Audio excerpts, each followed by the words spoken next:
Hi there. Welcome to Bible slash chat. Gus, hello. How are you? I'm doing fantastic. How are you? I'm doing well, actually. Good, good, good. I was actually listening to Boston More Than a Feeling. Oh no. Terrible, terrible subway. That's the worst segue I've ever Yeah, heard. They've been getting worse and worse, I but know. that you've I we've was hit like, rock yeah, bottom. I think I That's did. horrible. If more people listen to this, they'd probably send letters, Yeah, yeah, for sure. actual letters, Actual letters, not letters of emails. letters of rage. Yeah, letters of You rage. brought that Yeah, up? I No. know. Yeah. Uh, so obviously, I want to talk about love. Yeah, yeah, yeah, And so Sunday we started a new series yeah, on we're in First Corinthians chapter 13, yeah, and you preach a sermon about what is love, yeah, yeah. right? So Baby, don't hurt me. baby, don't hurt me, exactly. Wow.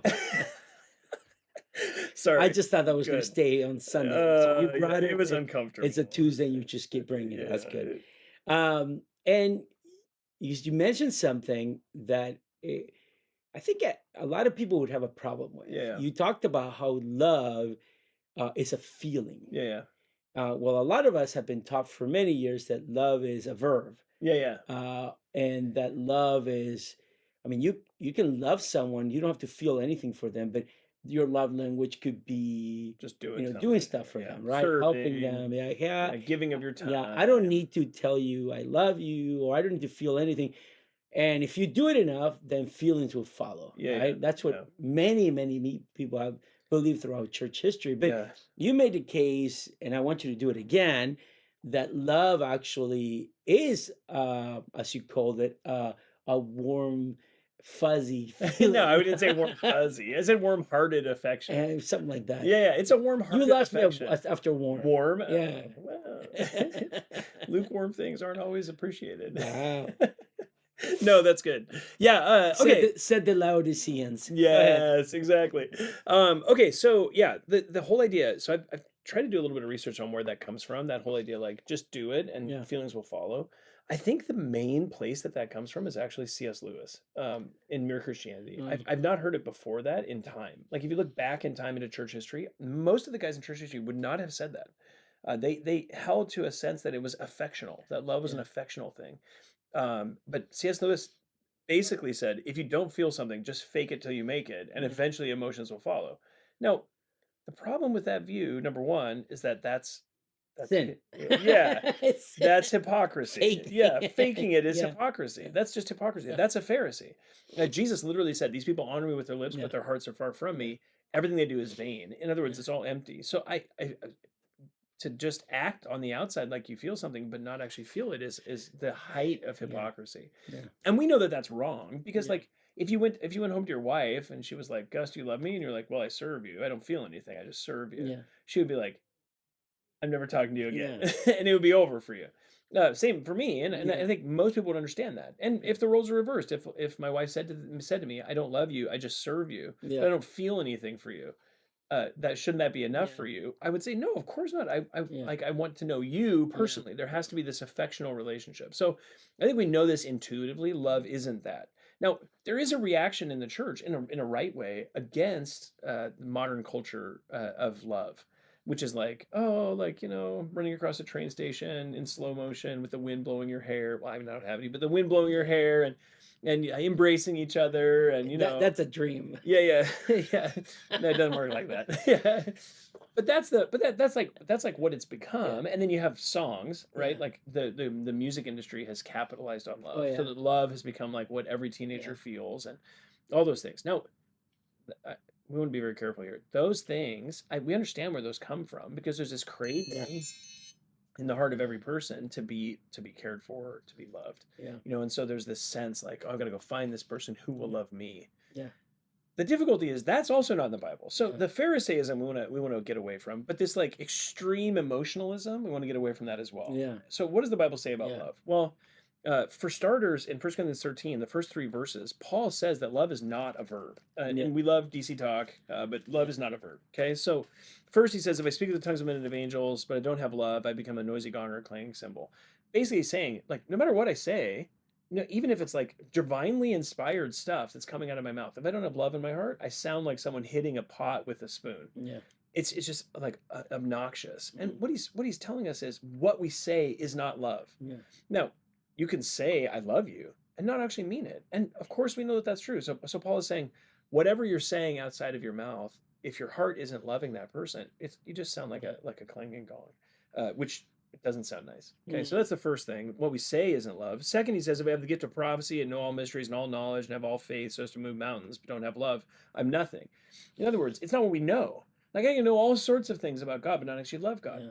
The best theologian in the universe is Satan. He knows everything Yeah. about God that can be known by a person who isn't God, and yet he Yeah. hates God. So he's not he's nothing. He's not a follower of God in any way because he doesn't love him. And the same would be true of people. No matter how much I know, if I don't love people, my knowledge means nothing. It's Yeah. literally a zero. So knowledge isn't love. So what I Mm, say isn't love. What I know isn't love. And then the most striking one, and contrary to C.S. Lewis, verse 3, it says, if I give my possessions to feed the poor, if I give away everything I have mm, as alms to the poor, sell everything, liquidate everything, give mm, everything that I own away, uh, which would be the greatest gift of service, right? Which would effectively be like doing something for the least worthy. So he's taking it to the absolute mm, superlative, and he's saying, look, even if I give away everything I have, give away all my possessions, that's nothing. mm, And then he says, if I surrender my body to be burned.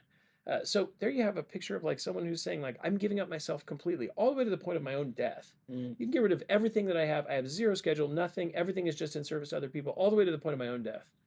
So everything I own and everything that I am, I'm giving up completely mm, to serve other people. That's the height of service, mm. of external action. And he says, if I do not have love, it profits me nothing.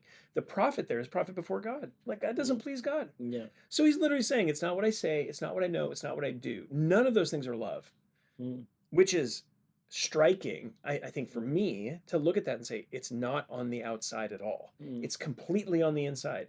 Love has to motivate all of those things. And he goes on to say, love is patient, love is kind, etc. He doesn't say love is patience, love is kindness. He says love is patient. This is what love does. When you have love in your heart, it creates a yeah. patient heart, it creates kindness, it creates these things because love is there. Mm, And even in Ephesians chapter 2, verse 4, Paul says to us about God that God has love in his heart before he acts. yeah. It's amazing. Verse 4, but God being rich in mercy because of his great love with which he loved us. The bottommost thing here is love. Yeah. That creates mercy. That mercy causes him to make us alive together with Christ, Yeah. even when we were dead. So like our salvation is actually rooted ultimately in the love of God for us. And that's not something that just he did in action. It's something that he felt before Yeah. he acted. Yeah. So all that to say, love has to be something on the in the heart. So then what is it? Well, we would just go to Matthew chapter 22, verse 37, where Jesus says, love the Lord your God with all your heart, Mm, soul, and mind. Heart, the seat of the feelings, soul, the seat of the will, the volition, and mind, the seat of the intellect. So it's not mindless, it's not without the volition, without will, but it's also not without feeling. It is a feeling. Love is a feeling. And so we would say warm-hearted affection in the sense that my will is engaged, my mind is completely engaged, but I'm affectionate. yeah. I love a person. My heart moves Yeah. toward them. Now, it's interesting. One theologian says love resists definition in the Bible. You can't find a verse that says love is this. But the implication of that is we already know. We're commanded to Yeah. do what we already know. And the greatest picture of that is God, Yeah. right? Because he's the one who loved us and he demonstrates that he loves us Yeah. by acting, Yeah. right? So action is important, but action is important only insofar as it's the demonstration of Mm, the affectionate nature that's in the heart, the feeling of affection for another person. To say I love you isn't enough. To say I know you isn't enough. To say I serve you isn't enough. To say I love you is to say I feel this for you. mm, And the stunning thing in the Bible is that we're commanded to feel that for Christians, for non-Christians, and even for our enemies. yeah. And the only way to do that is to know how much God loves us Yeah. and to have our hearts filled up with that awareness of his love, which then will pour out Yeah. to other people. Wow. I mean, that's fantastic. You know, it's funny. I was thinking about this when we talked about how love really does engage our whole as a person, right? Yeah, Our minds, our, what we feel, yeah, what we think.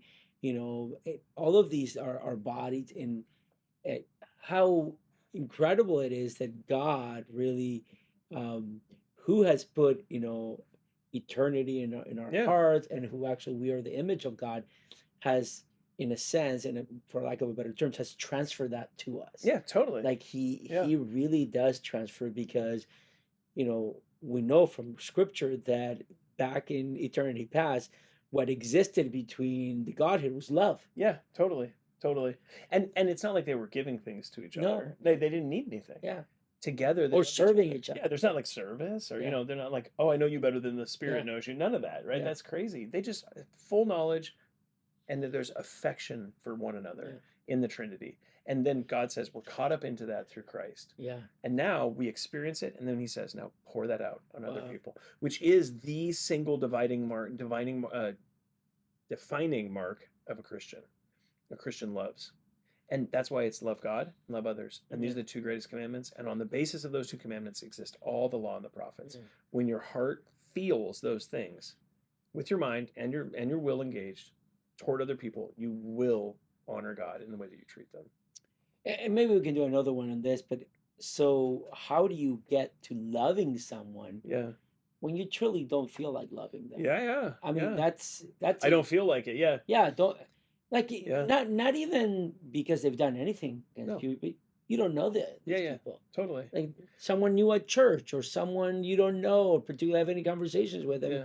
And you pass, by them at church. I'm like, well, I know his name is so and so, but I or don't her name know. is so and Yeah, so, yeah. but what Yeah, what should I feel about them? yeah. They're nothing of mine. Yeah, It's yeah. like going to Costco, Yeah, right? You totally. go to Walking through Costco, Costco. yeah, you see some dude or Yeah, yeah. some woman.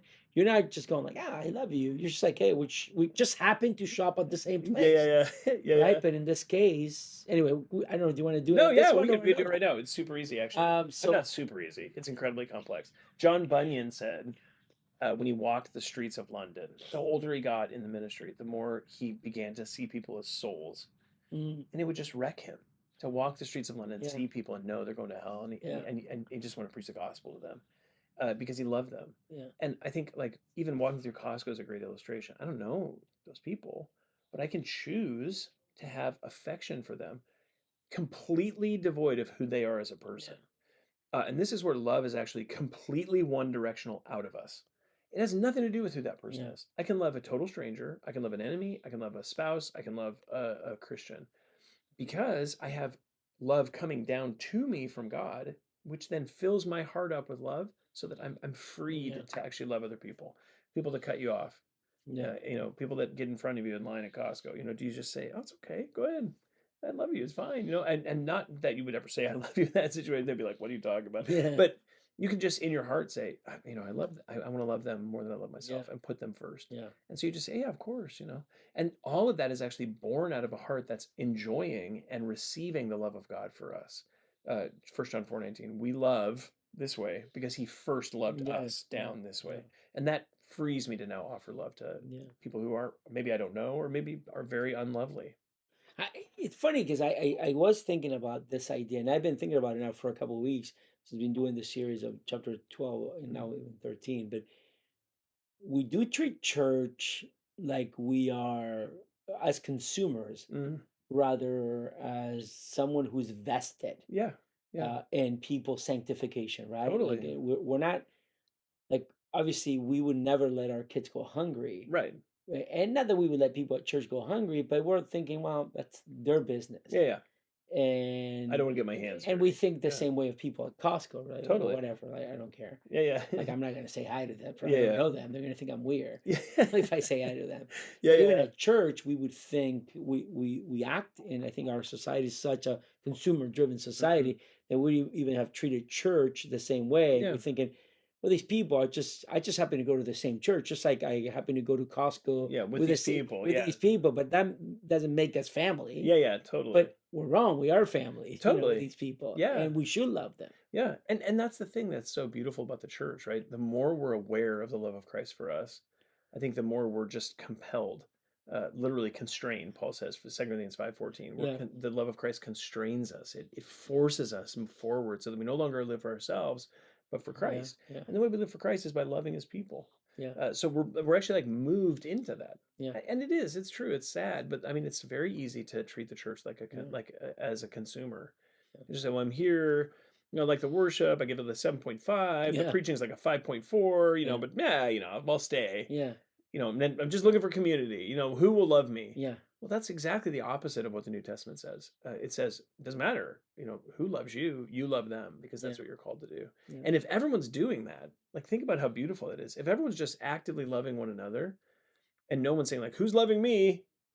It's actually the most beautiful thing. Everyone is Yeah. loving each other and Yeah. it produces peace. Yeah. So, That's great. yeah, yeah. Thank you. Yeah, yeah, totally. Well, I hope that's helpful for you. If you have questions on this or any other topic, you can always email us at info@faithbibleoc.org. Thanks so much.